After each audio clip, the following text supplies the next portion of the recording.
Good morning, Year 5. So for guided reading, I have logged us onto Rising Stars, and I found a book, an information text all about Egypt. So I thought that would be a good place to start. So it's called A Guide to Ancient Egypt, and I'm just going to press on there to open the book up. So you will see here a contents page with all the different things that this book will tell us all about.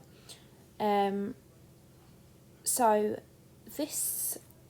let's go. Shall we choose something? Or should we just start from the beginning? Do you know what? Let's just start from the beginning, and we can work our way through this week. There are five sections on here, so that could be one for each day, couldn't it? That would be perfect. So here to start with is a timeline and an introduction. Take a little bit of time if you want to. You could pause the video if you want to have a better look at the timeline. But let's move on to the introduction. So it says, what do you think of when you think of Egypt? Perhaps you think of mummies and pharaohs. Today, Egypt is a modern country, but in ancient Egyptian times it was very different. The ancient Egyptians were a mixture of African, Mediterranean and European ethnicities. Their civilization lasted for an amazing 3,000 years, which is longer than any other, except for China's. So perhaps their most famous achievements are the huge pyramid-shaped tombs they built for their kings and queens. These huge stone pyramids were decorated inside with beautiful art and extraordinary writing. For thousands of years, people have tried to find out more about the people who created them. This book is all about the ancient Egyptians.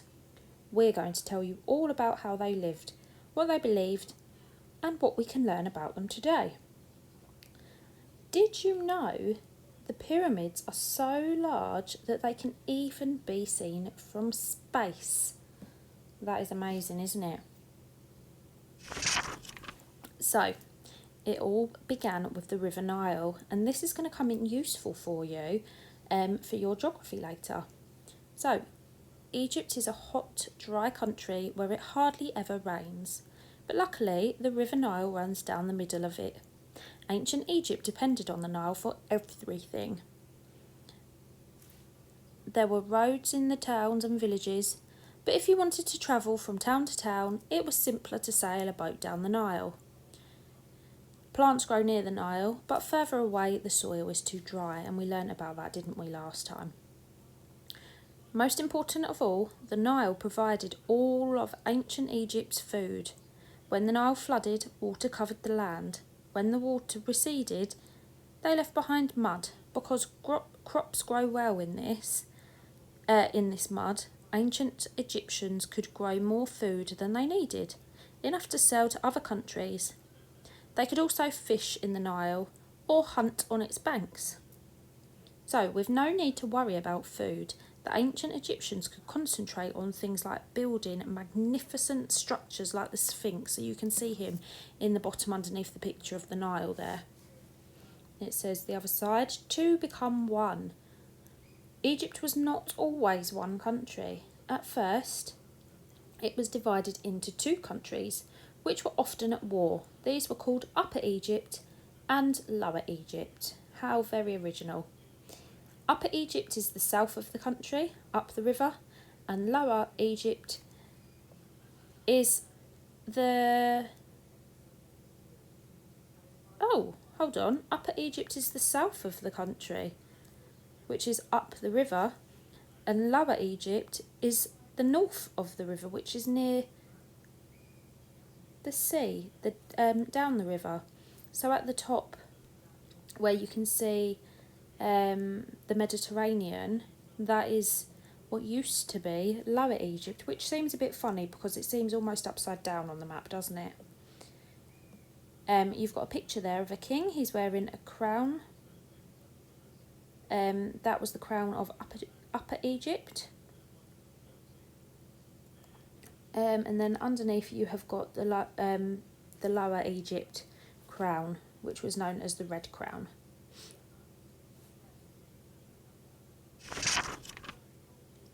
Okay, we're going to just read a little bit more and then we'll do the questions at the bottom. So, from around 2675 BC, Memphis became the capital of both Upper and Lower Egypt.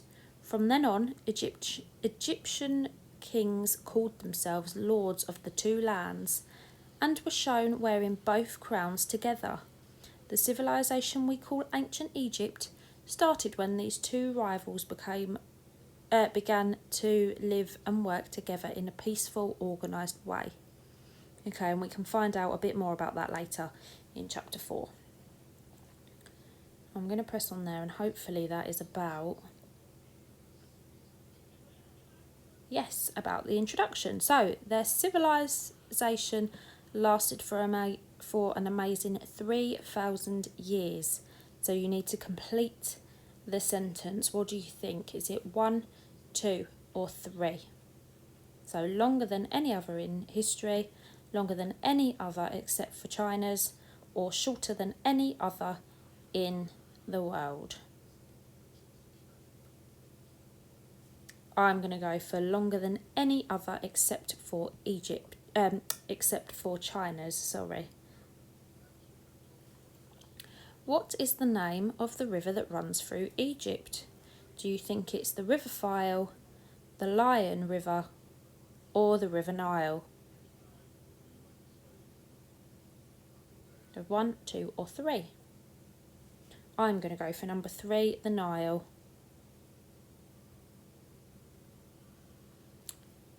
What is this Egyptian king wearing? Is he wearing the white crown of Upper Egypt? Is he wearing the red crown of Lower Egypt? Or is he wearing both?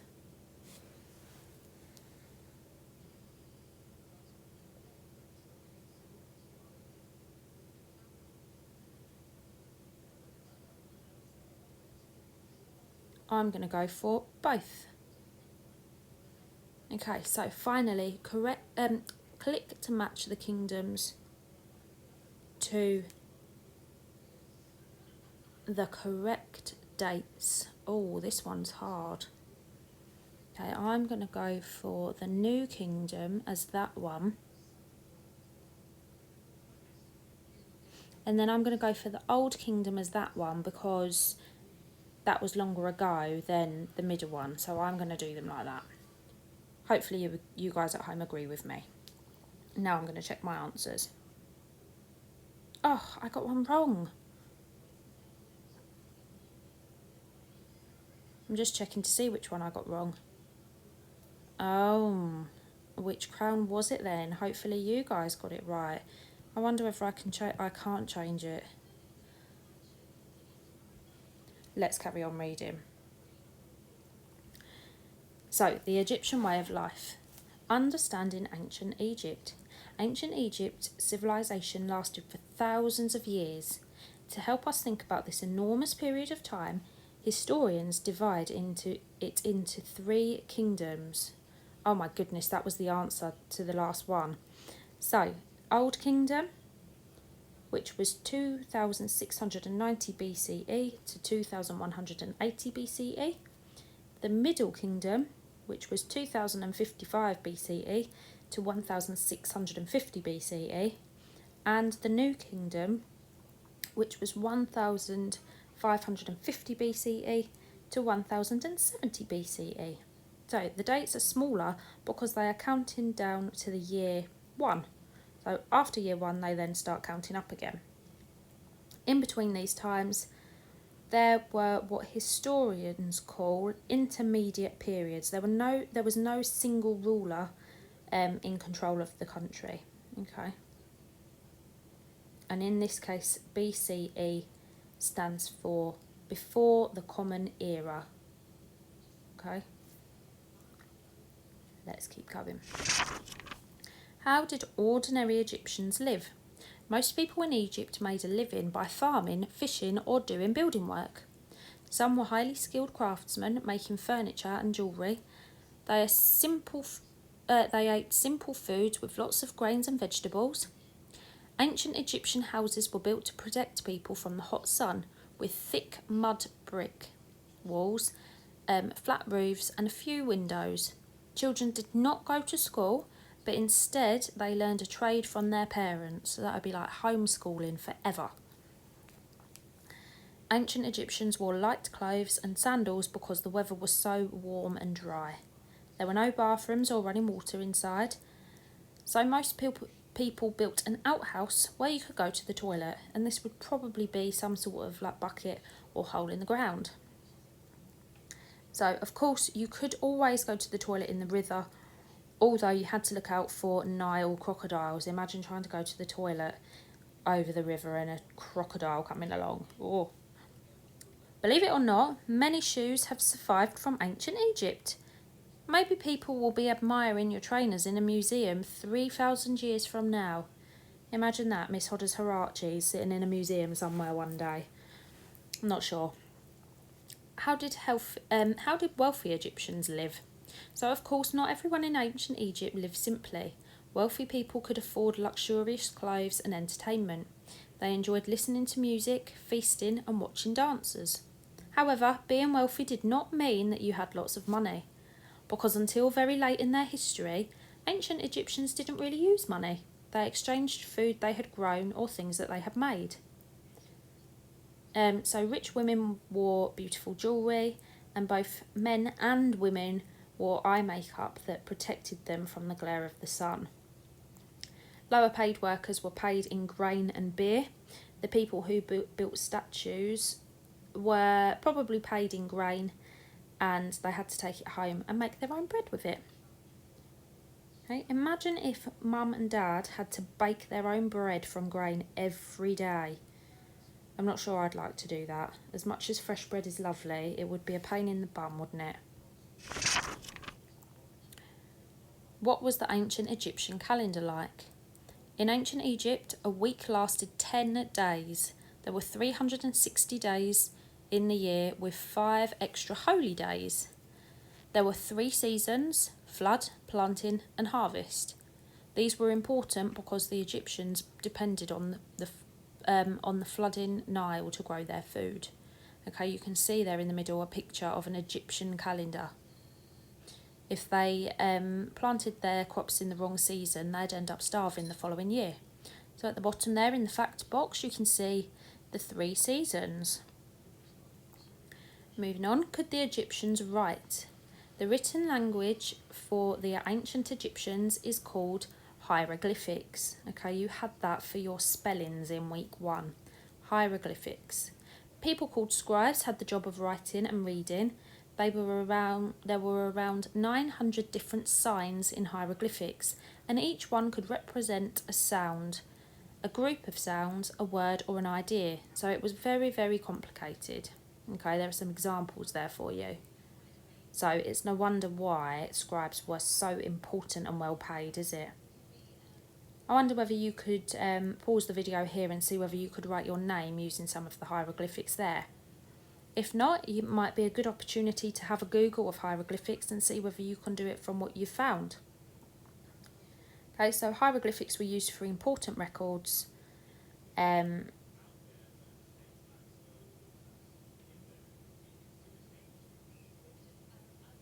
They would be for found inside the tombs and things like that.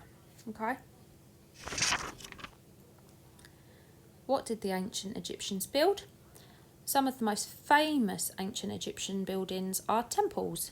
Egyptian temples were huge complexes with different parts to them. Okay, and you can see that in the diagram. Today, engineers build skyscrapers using the power of electricity and motors. Ancient Egyptians built enormous structures without any of that. They didn't have electricity or engines. Okay, people used to think that the pyramids were built by slaves, but actually historians now believe that this was a second job for the farmers when the fields were too flooded, and actually that's kind of what is implied in Mark's Feather that we've been reading, isn't it? What did the ancient Egyptians make out of reeds? The answer is a lot. The The ancient Egyptians made boats, ropes, mats, shoes and baskets, okay, from the reeds that grew on the bank of the Nile. But most famously, they made paper from it.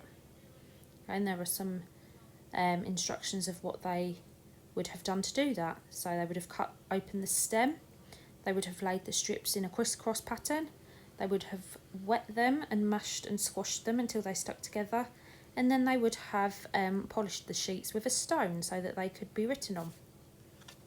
And we've got another green bubble down here, so let's have a little look. In ancient Egypt, children did not go to school. What did they do? What did they do? Did they play games and team sports? Did they learn from their parents, or did they learn science and English at home?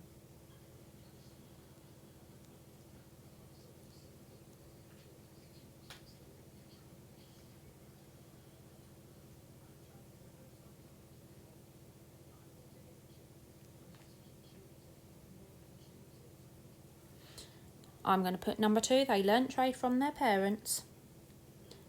Put the seasons into the correct order.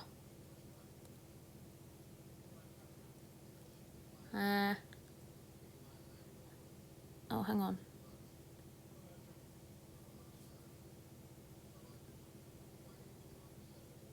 I'm going to put them in that order. I wonder whether you agree with me or not. Which of these is not a way that people in ancient Egypt made a living? Doing building work, selling televisions, or fishing? I'm going to go for number 2.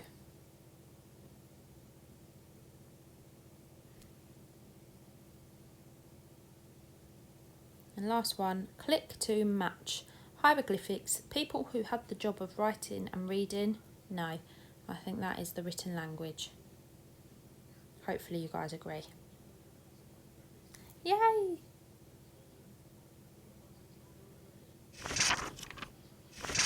Super, and we'll leave it there, guys. Until next time. See you later.